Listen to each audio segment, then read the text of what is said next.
سورۃ النمل کا دوسرا رکوع مکمل ہوا ہے۔ آیت نمبر 29، 30 اور 31 کی تلاوت کی گئی ہے۔ گزشتہ درس میں حضرت سلیمان علیہ السلام کے سامنے قوم سبا کا، جس کی بادشاہت ایک عورت کے پاس تھی، ان کا ذکر کیا ہدہد پرندے نے، جس پر سلیمان علیہ السلام نے فرمایا کہ اس کے پاس خط لے کر جاؤ اور خط کا انتظار کرو۔ وہ خط جو سلیمان علیہ السلام نے لکھا تھا، بعض روایات میں اس کے الفاظ ہیں کہ من سلیمان ابن داؤد الی بلقیس بنت شرح، اور بعض میں شراحیل ہے، اللہ تعالوا علی وأتونی مسلمین۔ قرآن کریم نے اس خط کا ذکر کیا ہے اور سلیمان علیہ السلام کی دعوت کا ذکر کیا ہے۔ یہ جو 3 آیات ہیں، خط و کتابت کے لیے قرآنی اصول اور قرآنی ضابطہ سمجھاتی ہیں کہ اگر کسی کو خط لکھا جائے تو اس کا طریقہ کیا ہونا چاہیے، اور پھر خط کا جواب دینا یا کسی کے پیغام کا جواب دینا، اس کا وجوب شریعت میں لازم ہے کہ کوئی شخص خط لکھے یا سلام بھیجے، اس کا جواب دیا جائے، اس سے خاموشی اختیار نہ کی جائے۔ کل عرض کیا تھا کہ خط کے آداب میں سے یہ ہے کہ کسی کو پیغام پہنچ جانے کے بعد تھوڑا انتظار کیا جائے کہ وہ خود سے جواب دے دے۔ اگر جواب نہ دے پھر اس کو یاد دہانی تھوڑے وقت کے بعد کروا دی جائے، اس میں کوئی مذائقہ نہیں۔ آپ حضرات الفاظ کو ترجمہ دیکھ لیں۔ قالت، وہ جو بلقیس تھی، اس کو ملکہ سبا کہا جاتا ہے، اس نے کہا یا ایھا الملأ انی القی الی کتاب کریم، اے میرے مجلس کے سرداروں یا مشیروں، قوم کے جو بڑے لوگ ہیں، ان سے کہا کہ انی القی الی کتاب کریم، کہ میرے پاس ایک خط ڈالا گیا ہے، اور خط بڑا معزز، بڑا مکرم قسم کا خط ہے۔ اس سے پہلی بات یہ معلوم ہوئی کہ جو چیز لکھی جاتی ہے اس کے الفاظ کا چناؤ ہو، عمدہ چیز ہو، خط و کتابت میں ہو یا کوئی تبصرہ ہو، اس کے لیے الفاظ کا چناؤ اچھا کرنا چاہیے اور مختصر کرنا چاہیے، طویل کلام نہ ہو۔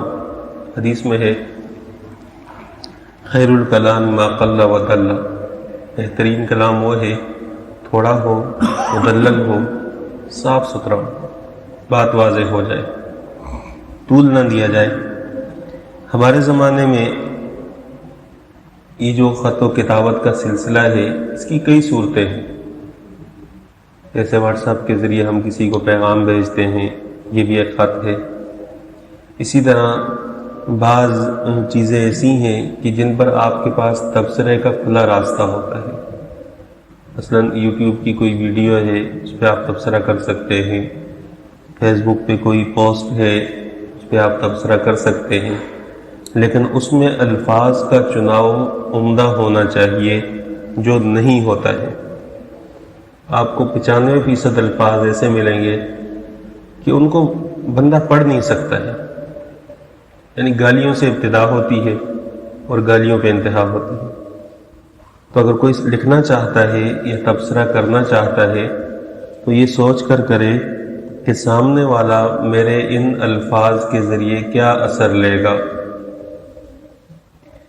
مفتی تقی عثمانی صاحب نے ایک کتاب لکھی اور انتہائی جارحانہ انداز سے لکھی، تنظیم کے خلاف وہ کتاب تھی، ان کا نام لے لے کر حضرت نے اپنے بارے میں لکھا ہے کہ میں نے جب وہ کتاب لکھی تو جوانی کا زمانہ تھا، تو والد صاحب کو دکھائی، والد صاحب نے فرمایا بہت عمدہ کتاب ہے، لیکن اگر یہ اصلاح کے لیے لکھی گئی ہے تو اس سے کبھی بھی اصلاح نہیں ہوگی، اس لیے کہ یہ جو انداز آپ کا ہے یہ تو مناظرے اور جدل کا انداز ہے، آپ اس میں یہ چیزیں ختم کر دیں۔ آپ کا مواد بہترین ہے، بات آپ کی بہت مضبوط ہے، لیکن آپ کا جو انداز ہے یہ آپ کا انداز معاملے کو خراب کر دے گا، اس سے کسی کو ہدایت نہیں ملے گی، ایک ضد بازی والی کیفیت پیدا ہو جائے گی۔ حضرت نے فرمایا کہ میں نے اس کتاب کو دوبارہ از سر نو مرتب کیا۔ یہ کہہ دینا تو بہت آسان ہے کہ میں نے پوری کتاب دوبارہ از سر نو مرتب کی، اس پہ آپ یوں سمجھیں کہ پہلی مرتبہ لکھنے سے زیادہ محنت دوسری مرتبہ کرنی پڑ گئی۔ جو لوگ لکھانے سے تعلق رکھتے ہیں وہ اس چیز کو سمجھتے ہیں کہ کتاب لکھنا کتنا مشکل کام ہے، اور کوئی یہ کہہ دے کہ اس کی ساری ترتیب آپ نے پلٹ دینی ہے اور اس میں الفاظ کا جو چناؤ آپ کا ہے اس کو بدل دیں، تو یہ اس سے بھی زیادہ مشکل کام ہے۔ تو الفاظ عمدہ ہوں، وَإِنَّهُ مِن سُلَيْمَانَ، اس خط میں یہ ہے کہ وہ سلیمان علیہ السلام کی طرف سے ہے، وَإِنَّهُ، اور اس میں یہ ہے بسم اللہ الرحمن الرحیم، کہ شروع اللہ کے نام سے جو بڑا مہربان اور نہایت رحم والا ہے۔ یہ بڑے جامع کلمات ہیں، بسم اللہ۔ شیخ مسیح اللہ خان صاحب جلال آبادی رحمہ اللہ، حکیم الامہ حضرت تھانوی رحمہ اللہ کے خلیفہ تھے۔ حضرت نے ایک واقعہ لکھا ہے کہ ہمارے علاقے میں کسی شخص کا کوئی انتقال کر گیا تو اس کی بیوی بار بار اس کو خواب میں دیکھتی تھی، وہ جہنم میں جل رہا ہے، آگ میں ہے، بری حالت میں ہے۔ تو اس طرح کافی مرتبہ ہوا۔ پھر اس کے بعد اس کی بیوی نے اس کو دیکھا کہ وہ جنت میں ٹہل رہا ہے، حالات بالکل بدل گئے۔ تو اس نے حضرت کے سامنے خواب بیان کیا۔ حضرت نے فرمایا کہ جس دن یہ خواب دیکھا آپ نے کوئی کام، اس نے کہا کوئی ایسا خاص کام میں نے نہیں کیا۔ حضرت نے فرمایا آپ کی اولاد میں سے کسی نے کیا ہو؟ تو اس عورت نے کہا کہ جی میرا چھوٹا بچہ ہے ایک، اس کو میں نے مدرسے میں داخل کر دیا ہے، تو آج اس نے بسم اللہ پڑھی ہے اور شروع کیا ہے۔ پھر اس عورت کو خواب میں اس کی وضاحت کروائی گئی کہ اس کے شوہر نے عورت کو خود کہا کہ مجھے سخت سزا ہو رہی تھی، اللہ نے فرشتوں سے کہا ہے کہ اس کا ایک چھوٹا بچہ ہے جو بار بار کہتا ہے الرحمن الرحیم، تو جو میرا نام رحمان اور رحیم لے رہا ہے میں اس کے باپ کو سزا دوں، میری غیرت گوارا نہیں کرتی۔ تو اللہ تعالیٰ کی بڑی جامع صفات ہے بسم اللہ الرحمن الرحیم، ہر کام کی ابتدا۔ حدیث میں ہے کل امر ذی بال لم یبدأ بسم اللہ، دوسری روایت میں ہے بحمد اللہ فہو اقطع، دوسری روایت میں ہے فہو اجزم، کہ ہر کام جو بسم اللہ سے شروع نہ کیا جائے وہ ادھورا ہی رہتا ہے، اس کو کبھی بھی تکمیل یافتہ کام نہ سمجھا جائے۔ بندہ بظاہر پورا کر بھی جائے لیکن اس میں خیر کے پہلو سے انسان محروم ہو جاتا ہے۔ تو خطوط کی ابتدا میں اپنا نام لکھا جائے، پھر اس کے بعد بسم اللہ الرحمن الرحیم سے شروع کرے، اور جہاں بے حرمتی کا تصور ہو کہ خطوط پڑھ کر پھینک دیے جاتے ہیں یا اللہ کے نام کی لاج نہیں رکھی جاتی، تو وہاں حروف اس طرح اللہ تعالیٰ کا نام نہ لکھا جائے۔ اسی طرح غیر مسلم کے ہاتھ میں قرآن کریم کی لکھی ہوئی آیات وہ نہیں دی جائے، البتہ اگر خط میں یا کتابت میں درمیان میں کوئی آیت بطور حوالہ کے لکھ دی جائے تو اس پر قرآن کا حکم جاری نہیں ہوگا، وہ غیر مسلم اپنے ہاتھ میں لے سکتا ہے۔